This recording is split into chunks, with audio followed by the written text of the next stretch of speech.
Maverick 100.9, Aggie Lands Country Alternative. It's Cordless, and the millennial in me is just caving in and dying because I am joined by the lead singer of one of the greatest bands of all time, Jaret Ray Reddick. How are you? I am doing great, and thank you. Normally, that doesn't get thrown out until I talk. You know, that we're the greatest band of all time. No, I mean, anybody could argue that with me, but good luck. Our new album, actually, the first track on it is called Greatest of All Time. Stop it, no way. I promise. And it's literally about us being the greatest band that's ever lived. But you really are. Okay, if you guys don't know the band we're talking about, it is Bowling for Soup. Yeah, that's right. And really, you guys have stayed so committed to consistently putting out music throughout the years. For sure, yeah. I mean, honestly, one little lull around 2013 when the world seemed like it was sort of collapsing on us a little bit. I recall. All of us personally, a smidge, you know. Yeah. And but no, we've powered through, and 28 years now we've been going. New album is out, and you know, it's couldn't be happier. I mean, music is everything to me. Well, and that's definitely why you're here today. People may be like, well, why are you talking about the Bowling for Soup album? Which, seriously, go get it. Go get that album.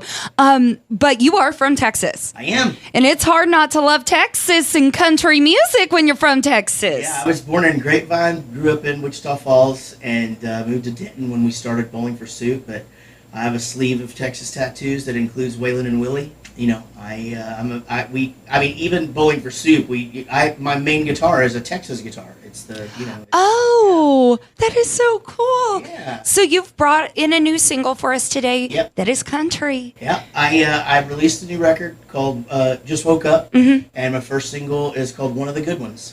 And it is beautiful. Thank you. Yeah. Did that come from any specific place? For sure, yeah. I mean, you know, even the whole album, you know, there was just so much reflection, I think, we all had to go through during the quarantine aspect of COVID, and a lot of taking stock in what your priorities are, how you spent your time, but also who you surround yourself with, you know? Yeah. And we sort of all got, like, you know, and whether we know it or not, you know, all of us got a bit of a break from some people in our lives, and so you can sort of slowly let them back in, but I really wanted to talk about the folks that just make my day better, that make the world a better place, that, you know, they're constantly putting positivity into the world. And so the second verse is about my best friend, who he and I went through divorces around the same time, and you know, really got each other through some really pretty crappy times. But you know, he's just a positive force, and then there's other people in my life that are just, you know, everything they do just seems to add goodness, and I wanted to pay tribute to that. I'm so glad you did, because even just listening to you talk, those people just popped in my head. I can see their faces right now. I have a roommate right now who's a musician, and that's kind of a weird thing to say at 32 years old and married, but our friend ended up on her bottom after a bad situation, and we had an extra room. So, you know, the thing you do is say, well, come, we'll take care of you. That's the best thing to do. But what she does not realize is what she has done for me since she has been in my home. And my husband, who I met at the wrong time in this world while going through a divorce. The last thing you want is another darn man in your life. But man, the things he does, I think he's like Superman. Like, he gets up at 5 a.m. and works till 9 o'clock at night. But I come home at 2 and I'm bawling because I had a bad day. Yeah. And yeah, you know, that's funny. I have a very similar story. I met my wife at the time when everybody was saying, you don't need to be getting into a relationship. I was going through my divorce. Yeah. And she literally saved my life. Yes! I mean, like, dug me out of this just trench that I had buried myself in, and I was experiencing mental health stuff for the first time, depression, anxiety. I was just getting diagnosed with all of that, and she came in and was patient through all of that, and, you know, we have a 9-year-old now, and she just, you know, always there, and again, she's one of those people too. She just, I say it in the song, you make the world a better place. Yeah. You know, and so, yeah, that's, you know, well, so I'm glad. I'm happy for you because I know what that feels like, especially when everybody around you is going, hey, maybe getting into a relationship isn't really the best idea. Yeah. But sometimes when you know, and I definitely knew. Oh, I didn't. Okay, all right. I fought it. I was the one convincing myself that wasn't a good thing to do. Right. And my father had fallen ill and he was in a coma. And when he went into the coma, I was still married. When he came out, I was divorced. And Adam was going through all of this with me, just as my friend. Patiently, of course. Sure. And there was one moment when I was in ICU with my dad, not knowing if I was ever going to get to speak to him again. And 2 text messages came in on my phone. One was the man that I was currently married to. And it said, well, you need to get me this, that, and this, and that, and this, and copies of these tax papers, and this, and that. And I said, look, I'm in Kansas City. I'm with my dad. It's going to be a while. Well, whenever you get back, I need those. The man that had been his father-in-law for 6 years. Right. And the next text message was from Adam saying, hey, I hope you made it up there okay. Please keep me updated. If you need me to go to your house and make sure that your cat's okay or anything you need, make sure you let me know. Yeah. That was the difference in what kindness can do to your heart. And 100%. And that's such a little thing, too. Just yes. little... Isn't that what a normal human being would do? Right, exactly. Yeah, people. That's just it. It's like, I think we talk about that a lot this day and age. You and I were just talking about how things age, so to speak. Yes. And looking through an old magazine that we have here in studio, but I think one of the cool things about the world being such a sensitive place right now, which I do think we're overly sensitive. And 100%. And I'm sure I'm the most sensitive of them all. Yeah, right. I could totally get that. Yeah, but people do seem to sort of be getting the message about kindness, Mm-hmm. It does sort of seem to be sinking into a large percentage of the population of like, hey, you don't necessarily just have to say something negative about everything, You could just not say anything. It's a crazy concept, but... You're more than welcome to read this whole page of Facebook and not comment on every single thing. You don't have to do it, And then, it's not a requirement. They're not going to kick you off Facebook. Not one bit. Not for not saying something really crappy to somebody. Yeah. Yeah. But yeah, that's a wonderful story. I'm glad you shared that. Oh, thank you. I hope it wasn't like too sappy, but well, first of all, it's crazy that you're like, I've never known anybody in a coma before. Yeah, I didn't either until right? Yeah. And the story gets weirder, trust me, but a little forward update. My dad is alive and well. Good. And actually at his best right now. I love it. I wasn't going to ask. You know why? You never ask about the fiance or the baby. Oh, is that the rule? 100%. Because you are walking, and I realize that's very dark. Because I included baby. Yes. But it's true. Never yeah. ask about the fiance or the baby. And so that applies to this. To the dad. Your dad was in a coma in ICU in Kansas or whatever, and you were going through all this. I'm not following that up. How's your dad How's your dad doing? Yeah, I'm not doing that. And so, that was... He's going to love this, by the way. Your court to either hit it back or just let me walk off, game, set, match. Either way. Well, speaking of one of the good ones, yes. my old pops, man, he's one of the good ones. He is, so hopefully he's got a good attitude about me talking about that. Well, I'm sure you saying that he's at his best probably feels pretty darn good to him right now. It feels pretty darn good to see him that way. That's for sure, man. Yeah. Well, one of the good ones, of course, is the brand new single from Jaret Ray Reddick, and we've got to debut it for you here on Maverick 100.9.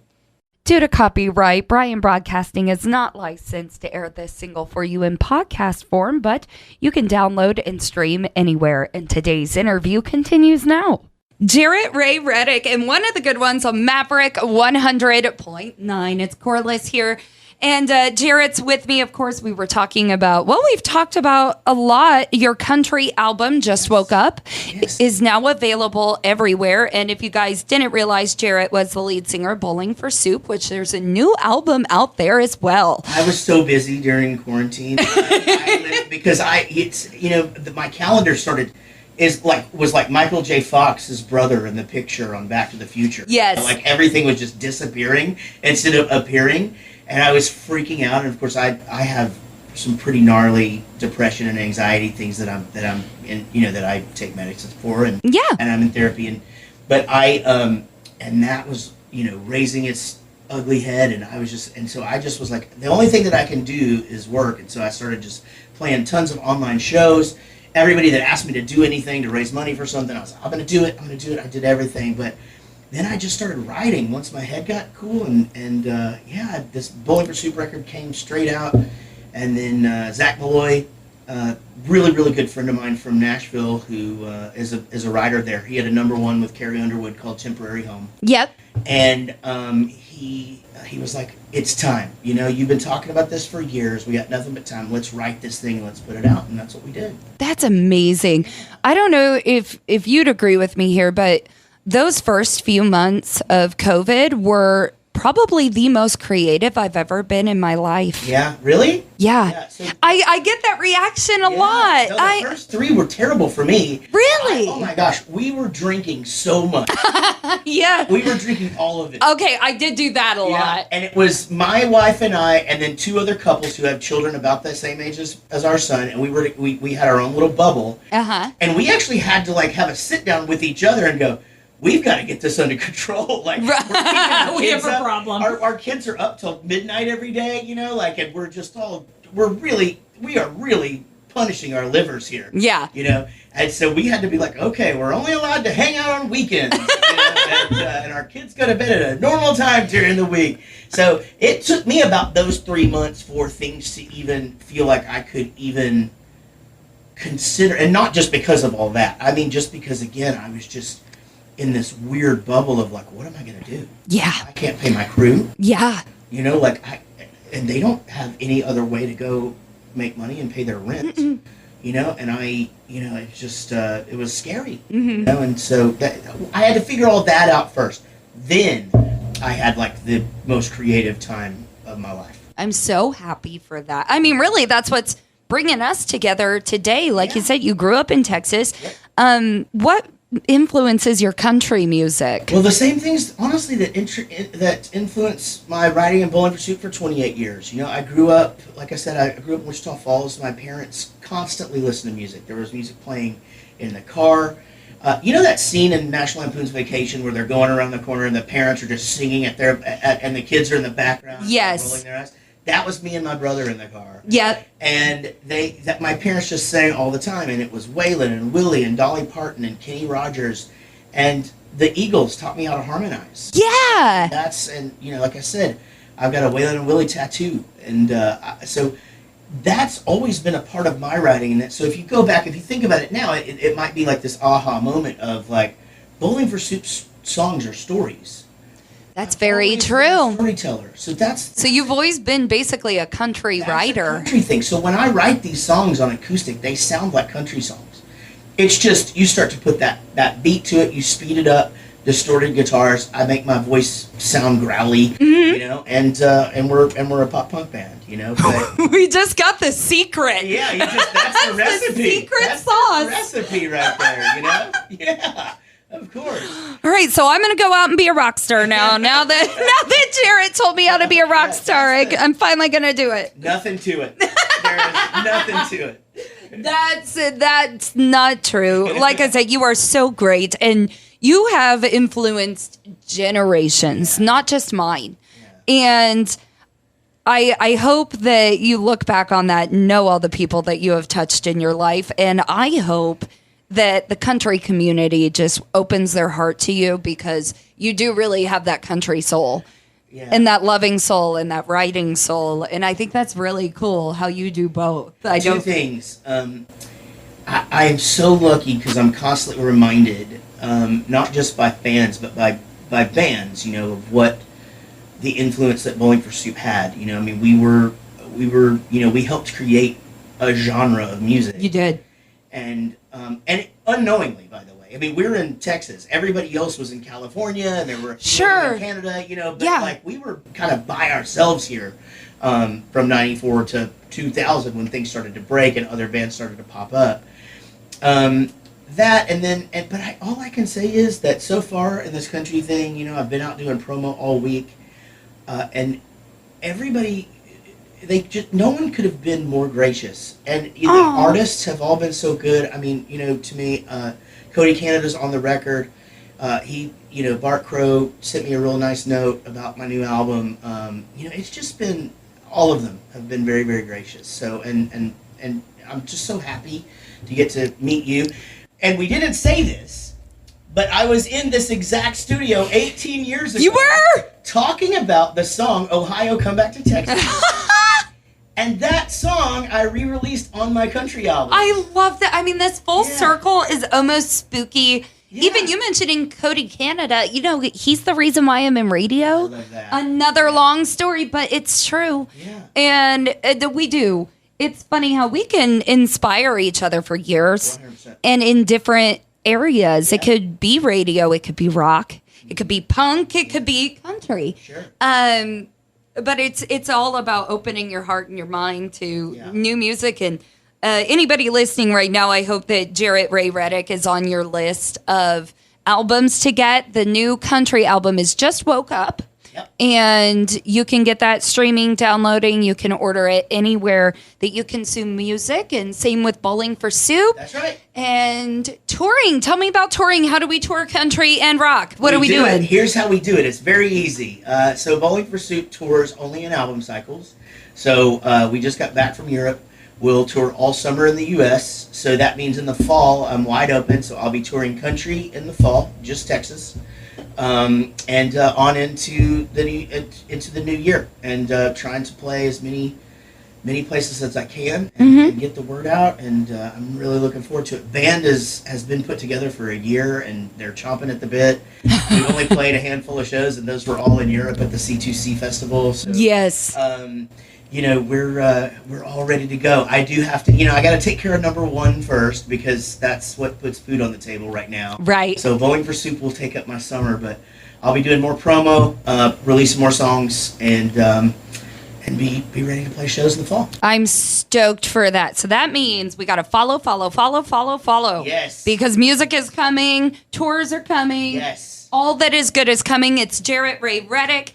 Thank you so much for visiting us here at Maverick. Thanks for having me. JaretRayReddick.com is where you find the country stuff, or you can go to JaretReddick.com, see all the stuff about the podcast I do, all the music that I put out. You can see my voiceover stuff. You can hear my Chuck E. Cheese voice. All that stuff. So Jaret Ray Reddick or JaretReddick.com will get you where you need to go.